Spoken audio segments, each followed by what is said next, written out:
Hello, beautiful soul, and welcome to the Soulfire Podcast. I'm your host, Tammy Gerke. We're going to talk about all kinds of topics, all centrally focused on inspiring and empowering women. Insights, tips, and tools for living life to its fullest. This is going to be a mix of solo chats and weekly interviews with women who are living life their way, whatever that may be, so that you can envision what's possible for you. I Am Inspiring Women is going to be a subsect of Soulfire Podcast. Not sure if anybody's ever done that, but this is going to be 2 podcasts in one, so hope you enjoy. We'll talk about the ways to have an attitude that will get you through anything, and what you can do to reconnect with your inner child and better manage those reactive emotions. We will discuss how to work through those limiting beliefs and what it takes to be a light in the world. This is a place to discover how other women are thriving in their chosen profession. Whether it's an artist, a business owner, an entrepreneur, stay-at-home mom, will discuss the real and honest truth about what being a woman means to us. These women talk about challenges and successes, how they deal with the ups and downs of life. These are real women who are sharing their stories so that you'll be encouraged to live your best life. Inspiration, motivation, and transformation.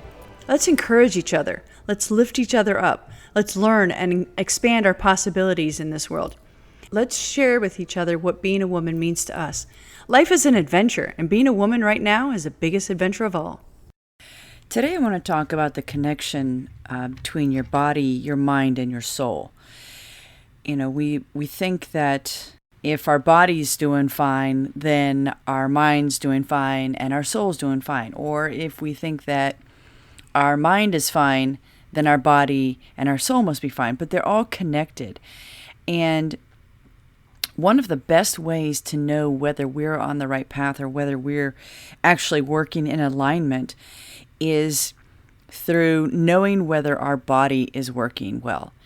If we've got aches and pains, if we've got, tension or, ringing in our ears or a headache, constant headache, something is not right. Something is off. And sometimes it may be, stress that's causing these things, and we need to, clear our minds and get refocused on, what's important in our lives. Sometimes it's our soul talking to us and saying, the things that we're working on are not what we really want to be working on, and showing and expressing itself through our body. Feelings are an excellent way to know whether our soul is happy or not. We can kind of mask that very well by ignoring those feelings, by ignoring what we intuitively know is in our best interest.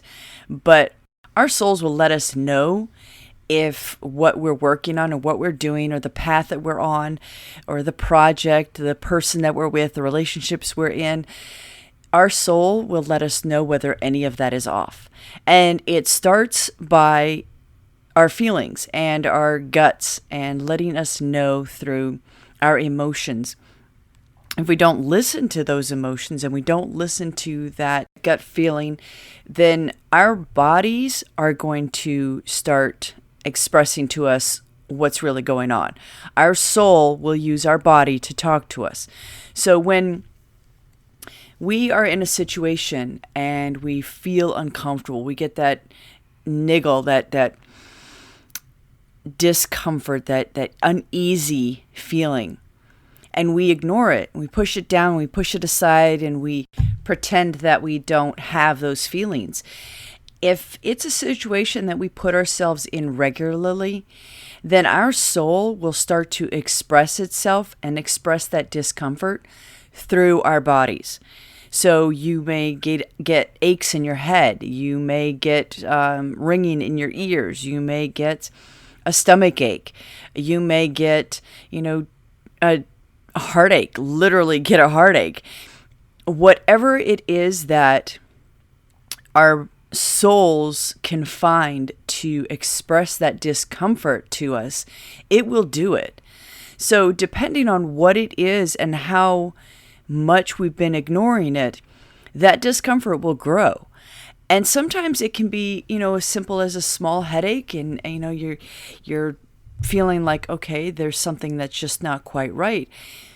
And other times it may be something serious. if we put it off long enough and we push down those emotions and we push down that discomfort, our souls will let us know through serious illness. And the more that we ignore it, the more that we put it off, the worse it will get.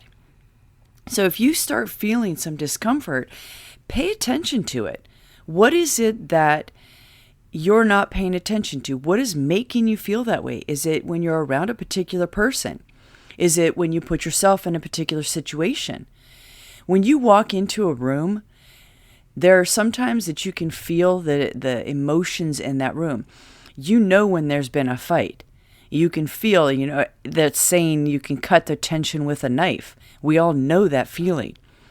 When you walk into a room and there's a happy party going on, you feel a different feeling. That's, you feel buoyant. You feel like your soul is, flying. If we are not paying attention to the discomfort and we're under stress and we're holding on to that, we're not letting it go, we start getting sick.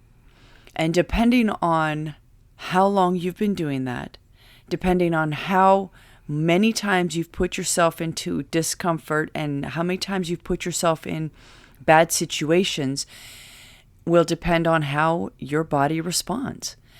So if you are someone who, like me, didn't pay attention to how I was feeling when I would get upset, or I pushed that feeling down and I thought, no, it's ridiculous for me to feel that way.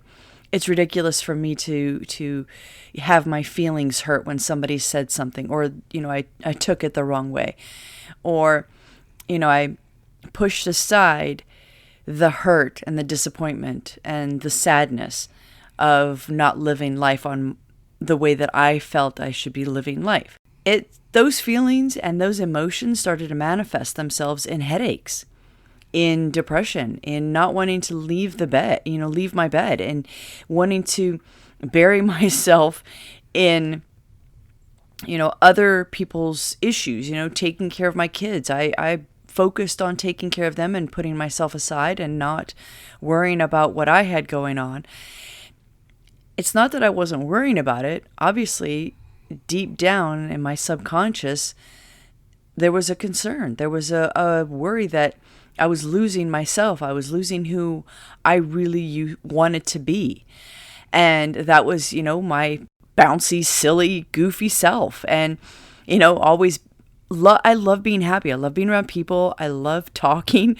And so when I got to a point where those things were not happening, my body was telling me that something was off, because my soul had been trying to talk to me and I hadn't been listening. It had been subtle. It had been small things to start with. Occasional headache, an occasional, discomfort, not feeling comfortable where I was. And it grew to migraines that I could not get out of bed. I had to have cover my ears. I had to plug my ears. I had to cover my eyes, because any sound or any light were painful. I mean, painful. I couldn't move. I couldn't turn over or roll over without my head feeling like it was splitting open. And, I tried all different kinds of things. I tried all kinds of headache medications and going to the doctor and changing, I started off changing what I ate, because obviously what I ate was not good for me. And then I started looking at other reasons why I was having these headaches. And the more I looked at what I was eating, I looked at the situations I was putting myself in, the emotional blocks that I had put up, the being unhappy in my marriage, all of these things culminated in not only having severe migraines, but, being depressed and, not wanting to go out, and being two completely different people. When I was at work, I was more myself than I was when I was at home. And so my body told me that something was off, and it told me in a hard and heavy way. So taking the time to learn how to pay attention to my body, learning to listen, doing a lot of journaling, a lot of changing how I ate. And I changed how I ate. And so, that of course affected my family, or to some degree, they went along with it. But then, of course, trying to eliminate sugar and trying to eliminate gluten when you've got a couple of young kids who aren't too happy with it. But it's something that I have been working on for a very long time. It's not an overnight thing. It's been almost 20 years of my figuring out what it is that I had going on that I needed to change, and then realizing that I needed to change things in my life in a drastic way. And I'm not saying that the way that you need to change your life or what you need to do in your world is what I did. I'm just telling you the things that I had to do were dramatic. And it was scary. I learned a lot of methods that helped me. The EFT was a big thing. Journaling, oh my gosh, journaling was a godsend. And I still journal. I journal all the time. And not every single day, but there are some days when I will journal a lot and then I won't journal much for a couple days. But, watching what I eat, paying attention to, eliminating sodas. I haven't had any sodas for almost 25 years. Yeah, almost 25 years. I've cut a lot of sugar out. I try not to eat gluten. Pasta and bread are my downfall. They are two things that I absolutely adore, but I have cut that way back. Trying to eat healthy, trying to eat, more vegetables and fruit than I eat meat. I am not a vegan or a vegetarian by any means. I love my steak and I love it rare. So, occasionally I will have my steak. But paying attention to getting in touch with my body and being aware of what my body's doing creates a better connection with my soul, which creates a clearer mind.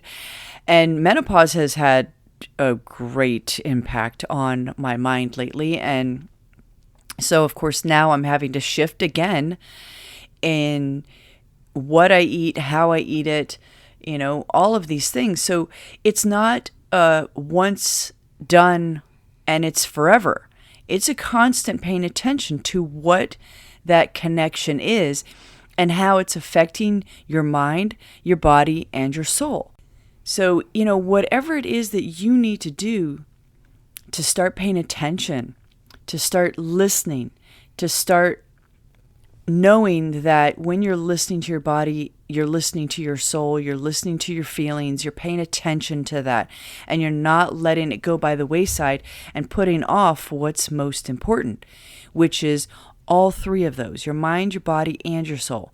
And knowing that these things are all interconnected, and your body, aches and pains and difficulties and stressors will all show up when your soul is screaming at you to change the way that you do things. So start paying attention to these things.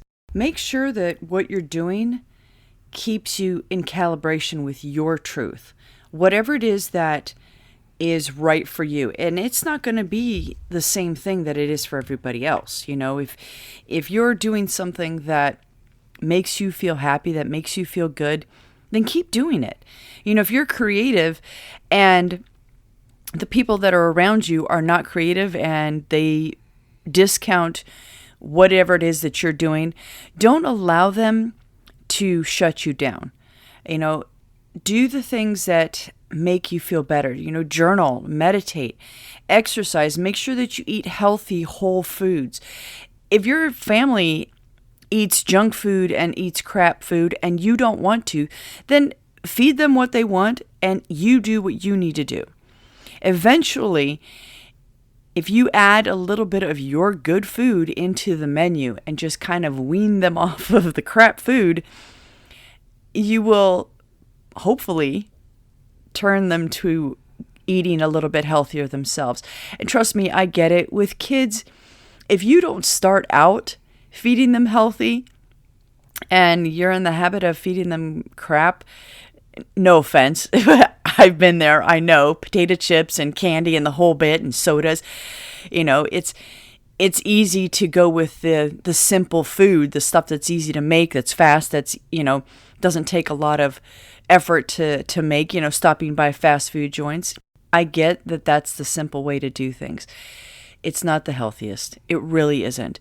And getting in the habit of eating healthier, of buying foods that are good for you, eliminating from your pantry the junk food, the foods that have a lot of preservatives, you're putting that stuff in your body. Consider how long the shelf life is on some of those foods, and then you're putting them in your body, and those preservatives are going into your body. It's not good for you. It really is not good for you. I've found that if I have healthy fruits and vegetables, if I have bananas and I have apples and oranges or tangerines, or the little bags of carrots, if I have that stuff out for myself, the kids are more inclined to eat that stuff as well. So, if I have grapes and I put them into little baggies and I have them in the refrigerator, they're more inclined to grab that stuff as a healthy alternative to the crap that I have in the refrigerator or the pantry. And I substitute them slowly but surely. They end up eating a lot better. It's not easy. You will have whining, you will have bickering, you will have, complaints about the stuff that you're feeding them. But once they start feeling better, when you start feeling better, they start feeling better. And it really makes a difference. It does. I know it's not always easy, but, you're the parent. So you make the choices, you make the decisions. And you teaching them by leading, by setting the example, helps them to realize that, yes, you can eat this crap. It will make you feel terrible. It won't be good for you. There's going to be times when they're going to fight you and they're going to whine about wanting a candy bar. And occasionally, guys, seriously, occasionally having something that's not good for you, okay, no big deal. All the time, that's a big deal. So pay attention to, what you're putting into your body. Pay attention to how you're feeding yourself, how you're feeding your mind, how you're feeding your soul, because all of these things make a difference on your time here on this earth. And trust me, I plan on living to being 125, and I plan on enjoying every damn minute of it. And if that means eating a bit healthier and eliminating some of the crap that I really don't need to be putting into my body, and if it means being in a better mood and not associating with negative, pessimistic people or putting myself in crappy situations, if I find myself in a situation that I don't like or an environment that I don't like, I leave it as quickly as possible. And there are some times that it's not that easy. I don't need to answer to anyone but myself. So there are times when I am in an area that I'm not comfortable in that I leave. And the only one that I have to say anything to or give any explanation to is myself. That's it. So if you're in a situation that you don't like, get yourself out of it. You don't need to give anybody any reason or any explanation as to why you're leaving. Just get yourself out of there.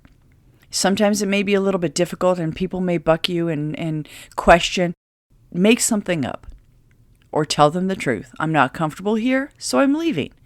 And that's all you need to say. So take care of yourself. Take care of what you eat. Take care of what you put into your mind. Read books that are good for you. Read books that are motivating, that are inspiring, that lift you up. Read books that are fun, that are engaging, that make you laugh, that are, challenge your mind. Put good food into your body and listen to your soul. So I hope you enjoyed this episode. And if you did, please subscribe if you haven't already. I will talk to you later. Have a great day and bye.